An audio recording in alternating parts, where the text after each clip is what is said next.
Healthy chocolate? No way! What? Welcome to the Joyous Expansion Podcast. I'm your host, Brett Dupree, scouring the globe to bring you stories of courage, passion, and resilience. If I could sum up this podcast into one word, I would use empathy. Now let's get inspired. Welcome to the Joyous Expansion Podcast. I am your host once again, Brett Dupree, here for episode 72. Today I talked to good friend Liz Ophoven about chocolate, but first I must talk about my life, because if I can't be vulnerable, how can I expect my guests to be vulnerable? It feels like 3 years since I recorded my last podcast. Things were insane in 2020 before, as today is 6/3/2020. Day 5, I'm in the Seattle area, and we've had a curfew in day 4. A couple days ago was the closest to looting I've ever been in my life. Not doing looting, but closing to people doing looting.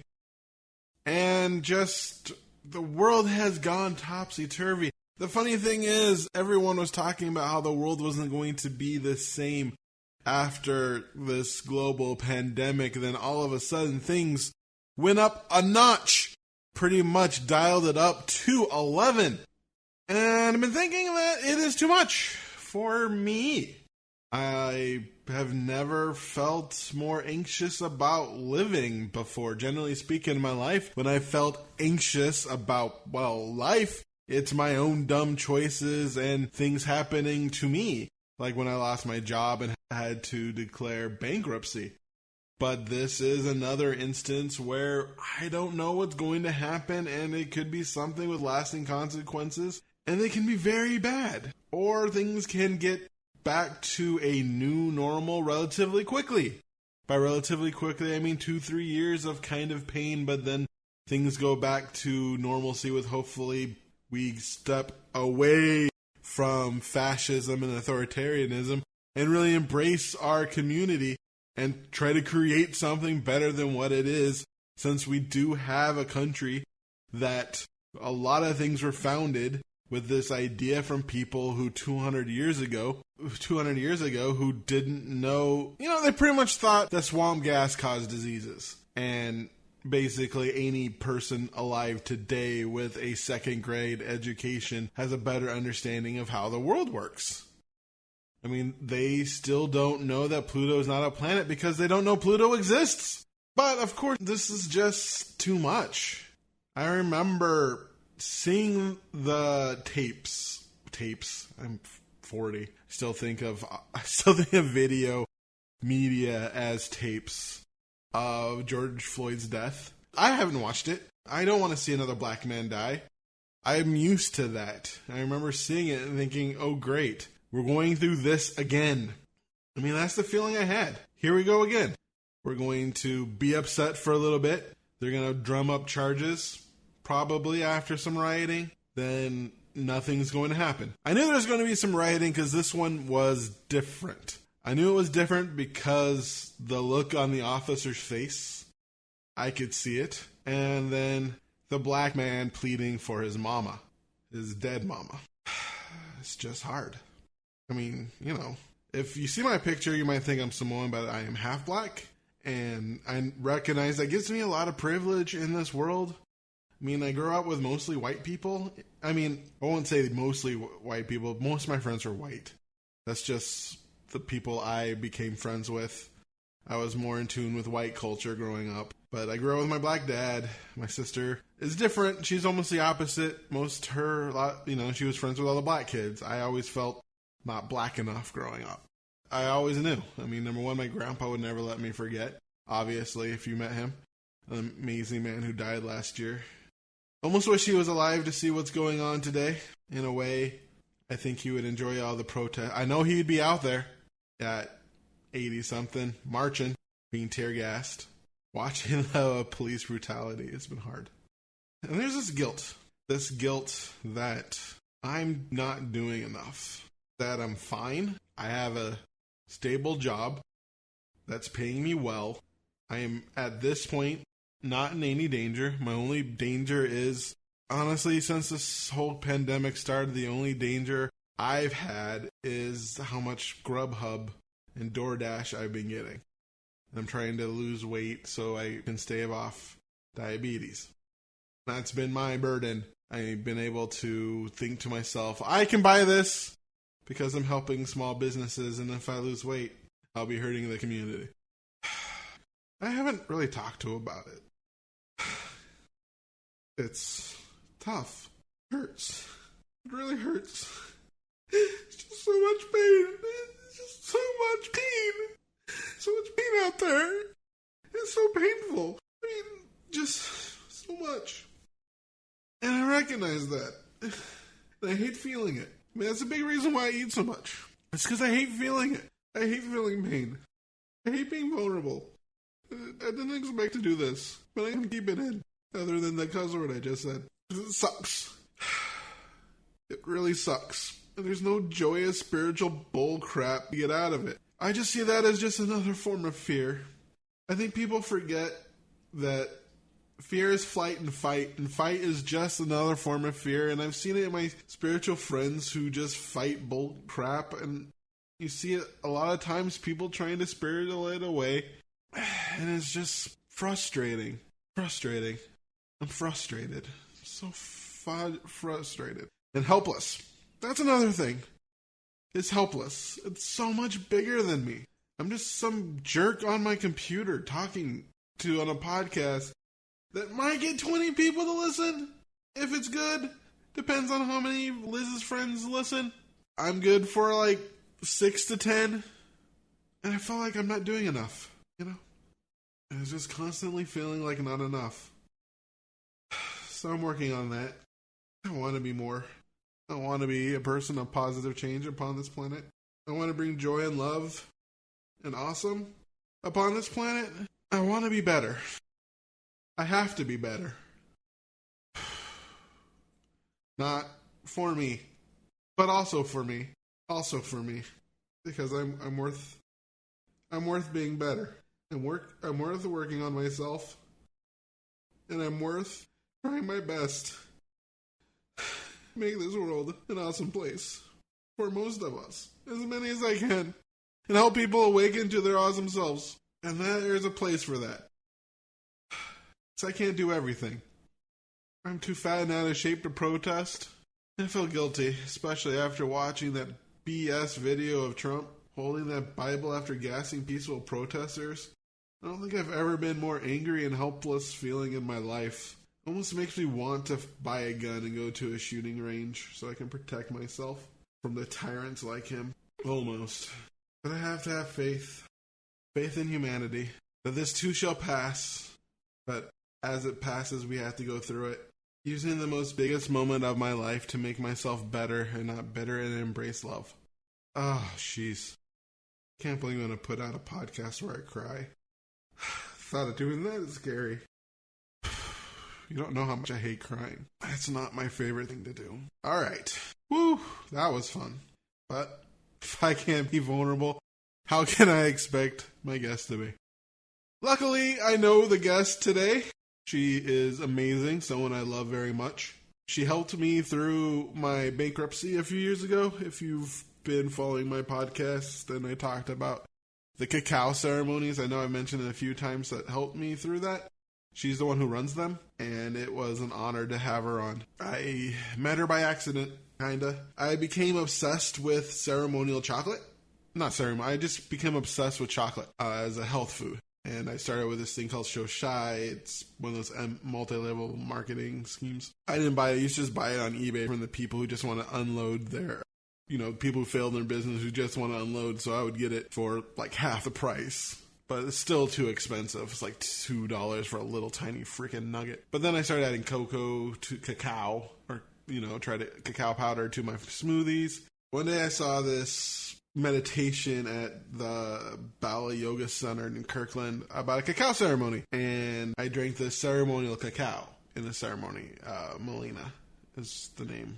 Melina Worsham. And I really liked it. I loved it. Number one, the ceremonial cacao is amazing. It's just the smell and how it makes you feel. It's one of my favorite things in the world. I loved it then.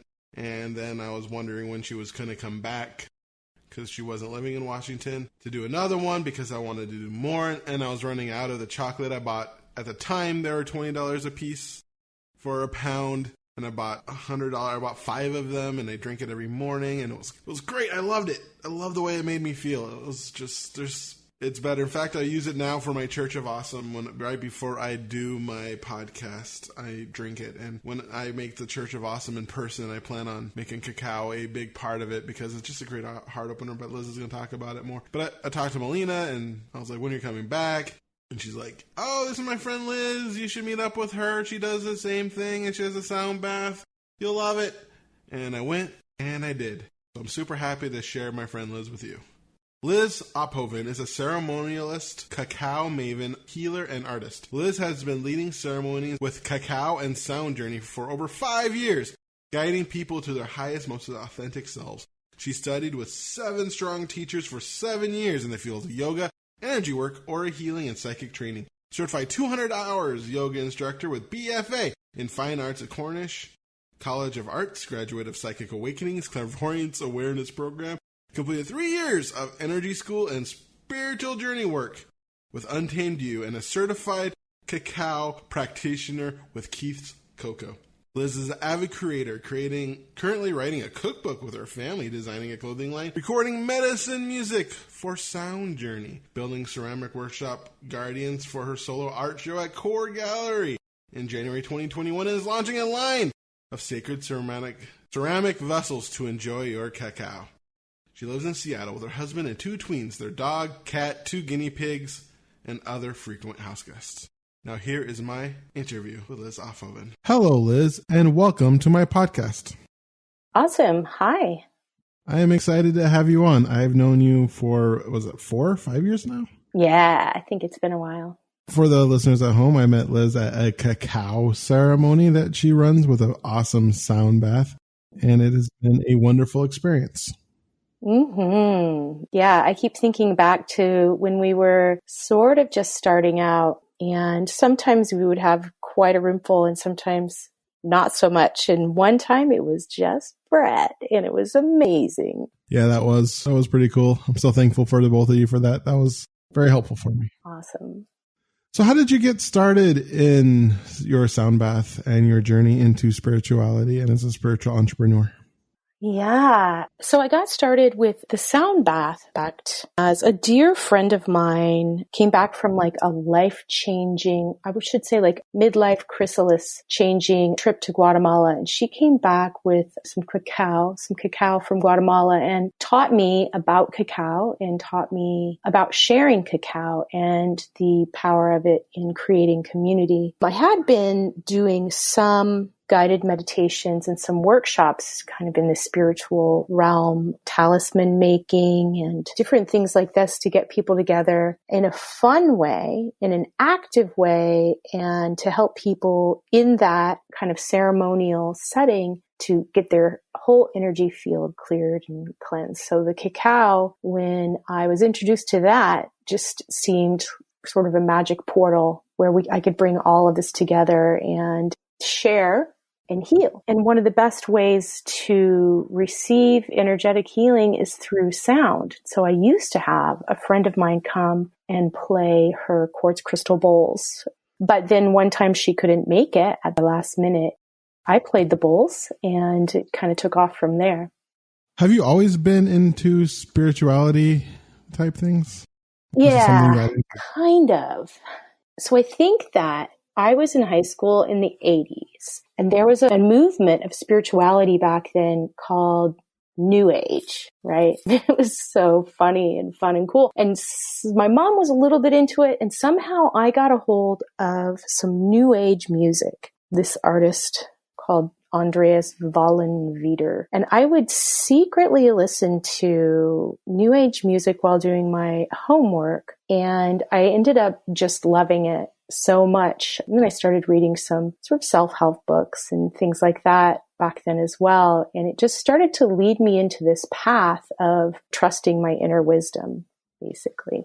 So you didn't always trust your inner wisdom? No. So, well, I would just say that the environment that I grew up in did not support inner wisdom. I grew up in the Midwest in Indiana, and the way that my family was structured was very patriarchal and it was very proper. But that was like the appearance of our family from the outside.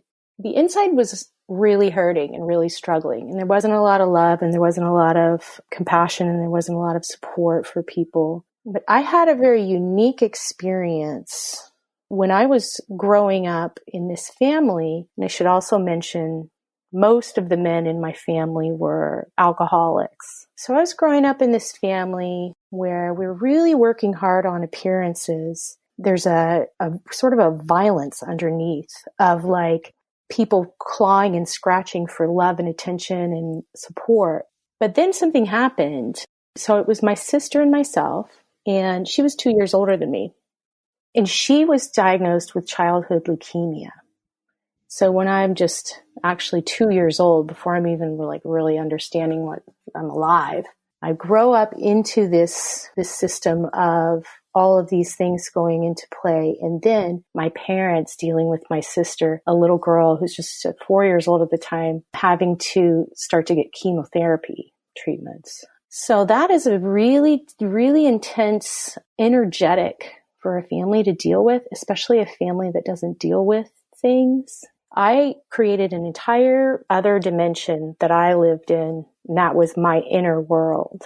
You know, I would spend a lot of time by myself and I loved it. It was super peaceful. I think that I really just tuned up my energy, like my energetic ears and my energetic sort of imagination, and came up with, you know, imaginary friends and asked them for advice. And I think eventually it just started to become more and more of my own inner voice that was talking to me as opposed to something from the outside. Yeah, that's probably how it began. Sounds like you had your own bridge to Terabithia. Yeah, I really, really wanted it. I wanted it more than ever. So I worked so hard to create it, you know, as much as I could. But then there was still a lot of pressure as I was growing up and dealing with my parents' family who were suffering through my sister's illness. After 4 years of her going through chemo and then remission and then chemo, she passed away. And so I was then 6 years old.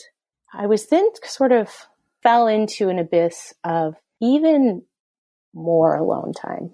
My parents split up after that. My mother went into a deep depression.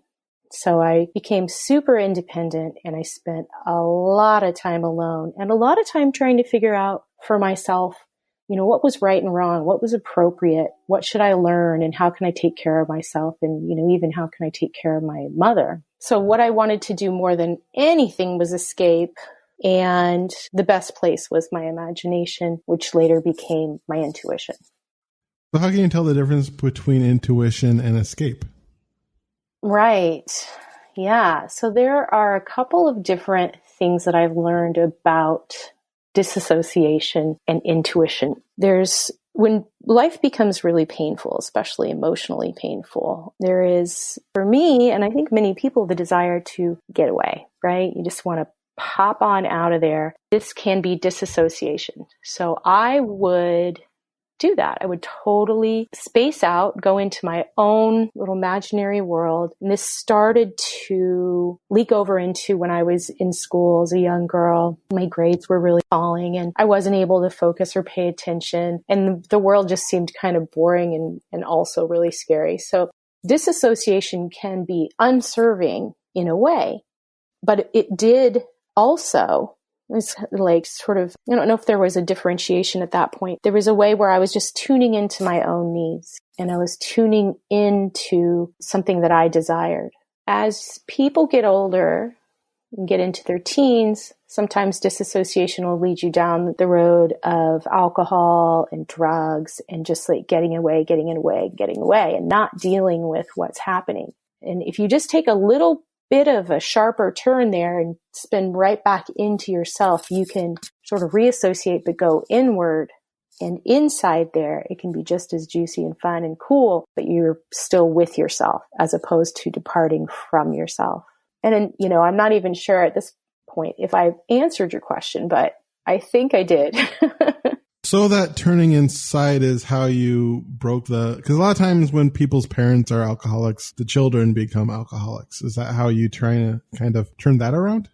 Yeah, definitely. I learned a lot about that as I was growing up, and especially as a young teen. I took a couple of psychology classes and started to understand how the paradigm of families work. So my uncle was a recovered alcoholic, but still very much in the program, AA, and very much identifying as an alcoholic. So he would warn me about the effects of alcoholism in families. And then these studies with psychology and sociology and things helped me understand what it was at risk.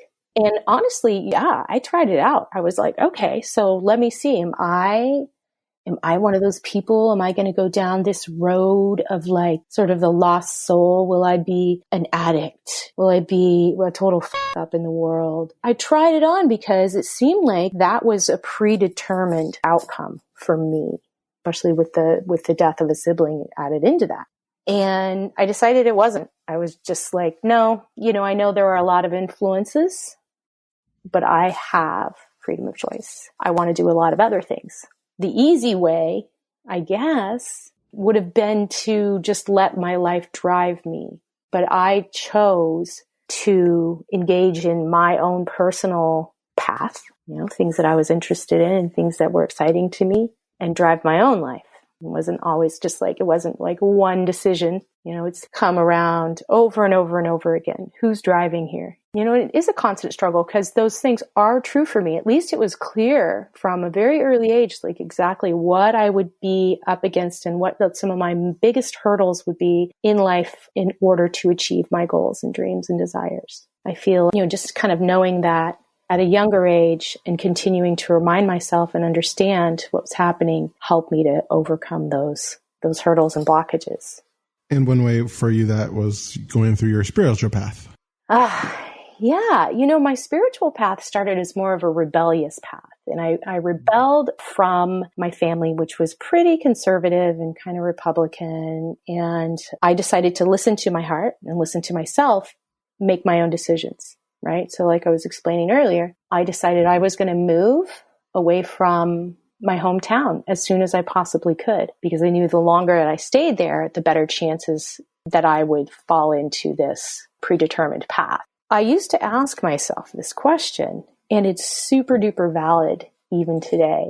And so the question I would ask myself is, what would you do? Well, I would say it in first person. What would I do if I were me? And if I were me, I would do this, and it would roll out. The answers would just come. And so I really think that for me, spirituality has never been about worshiping something outside of myself or giving over my power or having faith in something that I don't understand outside of myself. It's always been, can I please just have faith in myself? And that's been the most powerful guiding tool for me, is turning back in and saying, okay, who is Liz? What is she planning? What does she want to do here on this planet? That's my spirituality, is learning to know myself and allowing for that woman to guide me, the true, most authentic, untethered and unharmed version of myself. What have you gained from following that inner guidance? Exactly. I know. It's kind of like sometimes I say to myself also, like, what's the point? This does seem pretty hard. And wouldn't it be nice if I could just fall into a pattern that just guaranteed me some level of success and security and safety and a future and maybe a retirement? So what have I gained? And why is it important? I have gained a sense of excitement for life. I've gained the knowledge that with age comes more opportunity. As long as I keep being curious and keep being excited, I want to live and I want to share and I want to be with people and I want to create. As I get older, so I'm 47 years old now, as I continue to grow and evolve and allow this sense of curiosity to be a guiding light for me, I continue to be more and more engaged with life. And I'm so excited to see what could I even do? I definitely have some hurdles to overcome, and I face those when they come every single time. But what could I really do in this life? And thinking about it in a way of like, I get to be here. I get to live this life. And I know, because I've tried it on a few times, I know I'm not happy if I just slip into a role. That's, if I just go get a job at, oh gosh, maybe like graphic design or something. That would probably be exciting for me for a little while. But if the pattern becomes too repetitive, I know myself well enough to know that I'll start to feel that sense of boredom, which leads to depression, which leads me to start seeking elsewhere. Where can I get some excitement around here, So then that can eventually lead to the disassociation. So you have to take some kind of medicine if you're putting up with something that you just don't enjoy, right? So I'd rather try to enjoy my life and have my life be the medicine that I don't have to escape. So what made you decide to want to take that excitement into building a community and helping other people? It's so cool because I'm actually super shy, and I'm super duper shy. But when I realized how powerful the energy work tools that I've learned are, and how exciting it is and how enlivening it is for people to feel valuable to themselves, to feel like what they're doing and how they're living is interesting, I realized I just wanted to share it. I wanted to share it, and it brings me so much joy to be part of a community of people that are reclaiming the power of over their own lives, reclaiming their inner wisdom, reclaiming the strength to know that they get to be here. Not only that, they're entitled to live a happy life, and to see, like, there's nothing more exciting to me than to be around people that are turned on and ready to adventure. So that's entertainment. So I guess in a way, it's entertainment for me. I'm like, look at all these people and what they're doing because they're free. Their mind is free and their creativity is flowing and it's exciting. And then I feel like that in that way, we all get to be truly ourselves. We're tapping into our best. We're tapping into our genius. And that's what's going to heal the world. So eventually, and I know this is already happening, and I'm even starting to collaborate a little bit, more and more people. So let's say you're in your best. Let's say it's in your genius. More and more people are in their genius and collaborating with other people in their genius and coming up with amazing solutions for sure, but even amazing expressions. And when you have an amazing expression, then you're not so destructive out there in the world. So, yeah. So what all energy type things that you do, modalities? Oh, yes. I guess I'm a ceremonialist, and I work with cacao. I'm a healer. I'm an aura healer. I'm an intuitive musician / sound healer. So I work with quartz crystal bowls, gongs, Tibetan bowls. I mean, really, it's like broadening. So vocals and rattles and things like this. Amazing instruments that are so fun to work with. And I'm a visual artist and a sculptor and a yogi and a mother. So I get to use my tools, especially in the art and healing arts. And it really narrows down to kind of 3 main tools. The first one is being grounded. So really, really getting your body and your energy field connected to the center of the planet, connecting with the Earth's energy field, through your feet and through your root chakra. The second one is finding center. Finding center for me was so hard for so long. I couldn't do it. It was like, for anyone who's had experience in finding your center, I was always like way over to the left. It's like, where is your awareness right now? And I'm like up and out and over to the left. So once I was able to train myself to come into center, there's like a whole world there that's very peaceful. And the third one is finding the edges of my personal space or the boundary of my aura and keeping my energy inside my boundary and allowing the energy outside my boundary to stay outside my boundary. So these 3 things are the tools that I really love to share. And they're the basis and the framework for, I feel like, any and all additional healing. So what really led you to what are the benefits of crystal sound healing and cacao ceremonies? So one of the benefits is community. I mean, this is really one of the strongest benefits is the element of community. But the element of community while you're being healed or when you are healed. So let's say you're healed in a way that your aura's cleaned out, you're sort of refreshed. Cacao itself is an amazing superfood and it's a plant medicine. And so when you drink ceremonial cacao, your heart chakra and your vascular system open up. So you're getting this super shot of magnesium and all these different nutrients. At the same time, your heart starts pumping more blood through your body, so you're oxygenating. And it allows you to come into center more easily and to stay there with less effort. Oh, you should never have effort to stay there. But it's just a great ally. So this is a plant ally and a food medicine, or it could be a plant medicine and a food ally. And it's chocolate. I mean, what says love more than chocolate? Come on.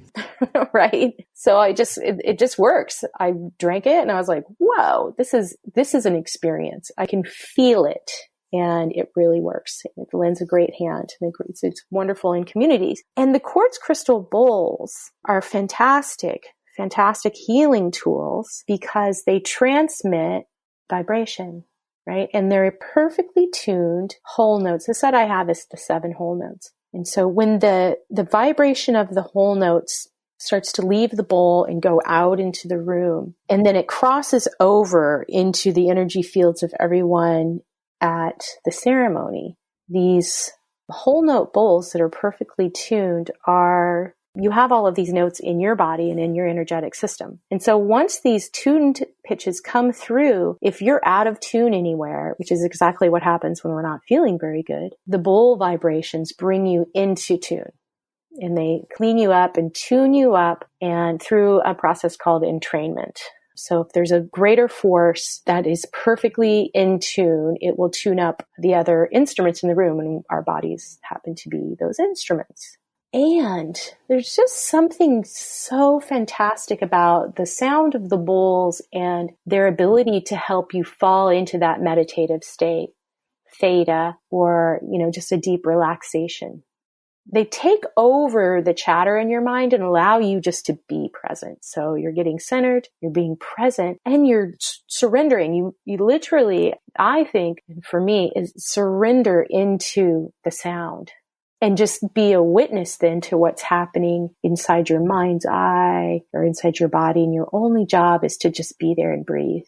And they're fantastic. They work miraculously. They work miracles. I mean, music had to have been, I don't truly a scholar, but I think it must have been the first medicine on the planet.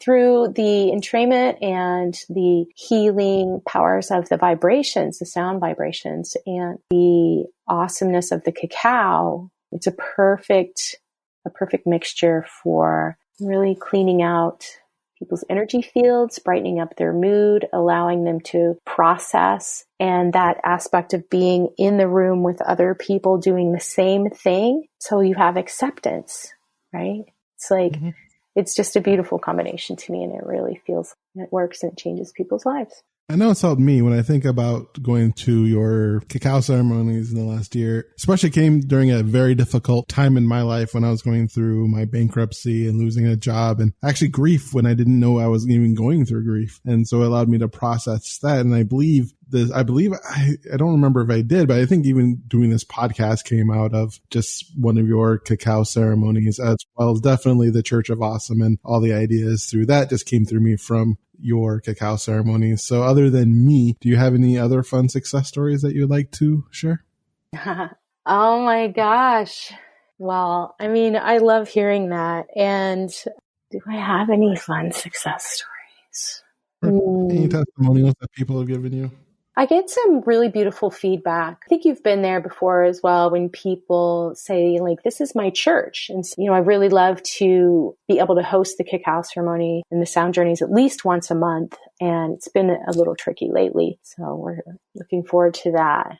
But every single ceremony, people come up to myself and my husband, Pete, who works the ceremonies with me, and they share something, whether it's deeply personal, like I had no idea, that I was so sad about this, or my grandmother came and visited me in a vision, or I feel so much better. Thank you. I think it's one of these tools that you can rely on to continue to support you in whatever creative journey or emotional journey you're on. And I love getting the feedback because it just makes me feel, it's working. We're doing something good here.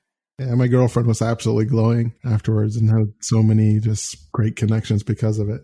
Yeah, it's pretty phenomenal. And as you know, I like to create a theme and sort of a destination. The destination is always inside, but we can go in through a guided meditation about your higher self, or a guided meditation about an animal spiritual helper, or teaching a tool like timeline jumping, or cleaning your crown chakra. And through these different avenues and these themes and different ways to get in and to clear out, in every single little piece of the journey there's either emotional block information, trauma, or creative inspiration.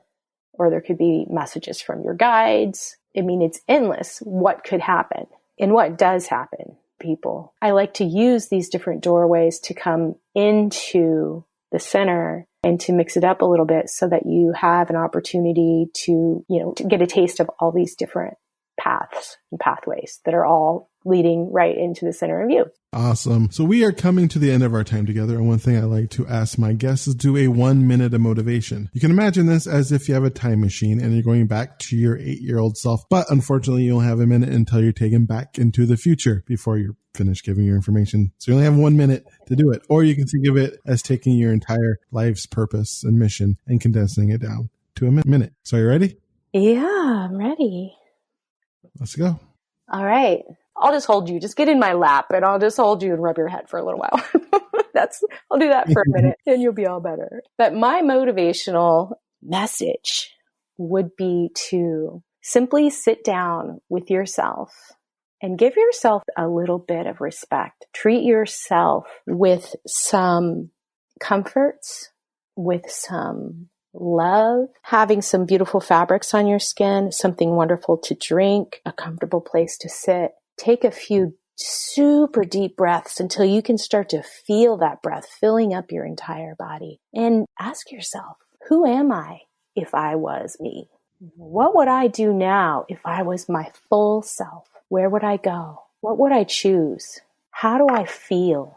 You can ask. Asking is the key. What's really going on inside myself? What do I need right now? Treating yourself like you would treat your own 8-year-old child is the key to really unleashing the best of yourself. So that's my advice. Awesome. Thank you so much for coming on my podcast. I really enjoyed listening to your story and how you broke your own cycle and how your spirituality was kind of a rebellion. And the idea of actually putting yourself out there when you are shy and an introvert, how that living your purpose can make you feel so alive, and also sharing the benefits of cacao and sound baths to people out there so that they have another modality for them to try. So thank you so much for everything you do to help people. And thank you so much for making this world a better place. Thank you so much, Brett. I loved coming on and I can't wait to see you again soon. May your day be special. Yeah. Namaste. And there you have it, folks. That is my interview with Liz Ophoven, one of my good friends. I very much enjoyed learning about Liz. One thing I've actually switched my podcast to when I talk to people, I used to be, I'm looking forward to your interview, but now I'm like, I'm looking forward to learning about you, learning your story. Because number one, I think that hopefully gets them to want to tell their story. And also, I love listening to people's story. I did not know so many of those things about Liz's path, and listening to how she came up from a conservative background into what she is doing today.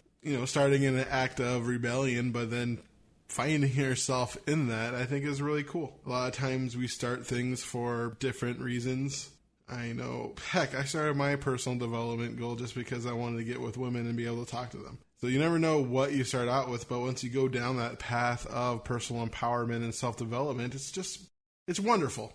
I know it's filled with a lot of grifters out there, but when you really talk to the people and really get to know the good ones, the genuine ones, the authentic ones, such as Liz, is just special. Liz is a special person, and I hope you check her out because your life will be enriched as mine has been from getting to know Liz.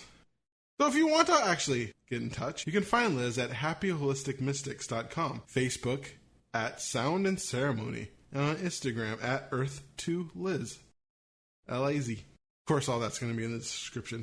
Earth and Aura Energy School, private cacao, and sound journey work among the monthly in-person and virtual sound ceremony work. Book your yoga, cacao and sound ceremony retreat for 2021. You can message Liz for details. And there you have it, folks. That is episode 72 of the Joyous Expansion podcast. 72 is a very special number to me because that's the year that the Miami Dolphins were undefeated. Even though that was before I was born, it was fun reading about that growing up and remembering better times for us Miami Dolphin fans. So if you want to get in touch with me for any reason, you can email me at BRE2Ts, at joyousexpansion.com. You can find me on Facebook at Increase Your Joy because my SEO is bad. You can find my Instagram, LinkedIn, and as well as Twitter at Joyous Expansion. I don't know why I forgot Twitter. More information about me at joyousexpansion.com. More episodes of my podcast at pod.joyousexpansion.com. If you like this, leave, like, subscribe, review, anything that can help people find it, listen to it, share it. I would appreciate you so much because I love you for who you are, for listening to this.